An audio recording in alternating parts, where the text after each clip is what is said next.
If you have ever felt that sourdough bread was unapproachable, or if you've ever been like me, see, when COVID hit, we decided to, if you were maybe around for then, we decided to teach sourdough making. So I taught sourdough making to my community, and there was a good number of us who did it.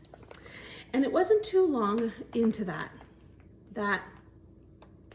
I decided I had enough kids.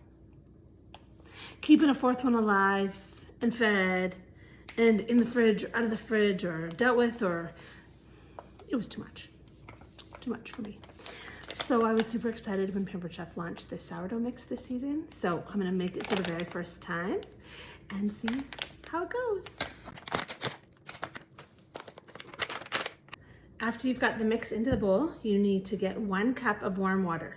The water needs to be between 105 and 115 degrees. Now, if you don't have a thermometer, you can test it like you would a baby's bottle. So it needs to be just above lukewarm, but not enough to burn you.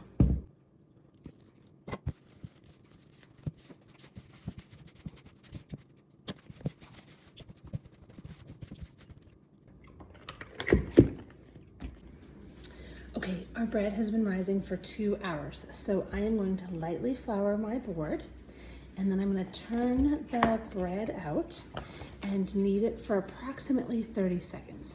Now, these are the instructions that it's given on the bag, and I'm following them until now.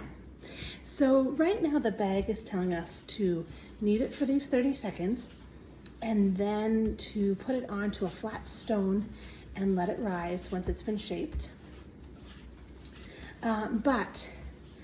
Because we do a lot of bread around here, I wanted to try it our usual way and see if at this point we could get a really nice spring, which is what Ian's always looking for in bread, and get a really nice rise out of it. Because if we can, this is gonna be a gorgeous way to make a sourdough loaf.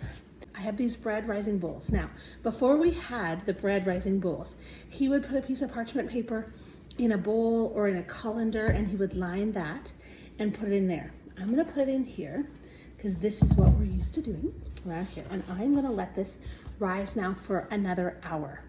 And then we're gonna put it in the oven and see what happens. Okay, so I have preheated my rock crock to 475 in my oven. Look at how this has risen. Oh my gosh, it's so beautiful. Now, the catch is always getting it out of here. I'm just gonna add a little bit of flour to the edge because at this point, you don't really wanna handle it that much. So I wanna get my hands in there. I'm gonna get that so you can kind of see it there. I'm gonna get my hands in and under it, kind of with as little handling as possible so I can get it into the pan without many of those bubbles being punctured. And the pan is hot. We're just gonna drop it in, and that's when we really want that big spring. So I'm gonna get it back in the oven and we'll see how it cooks. Okay, here we go. The moment of truth. This is always the telltale sign. It has been cooling for about 30 to 40 minutes. The package says 30 minutes, so I'm pushing it. But I am gonna cut right down the center now. A couple of observations.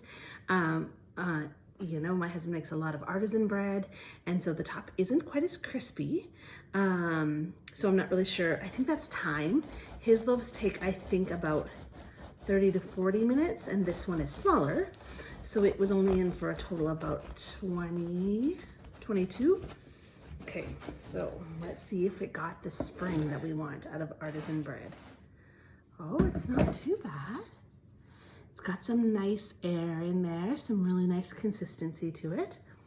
Smells exactly like sourdough, so this feels like a win. I made this. Can I tell you, I know if you've known me at all, you'll know that my husband is the bread baker, but I think I just didn't do it because I didn't think I could. I talk a lot about confidence in the kitchen and cooking, and this mix makes me feel pretty great.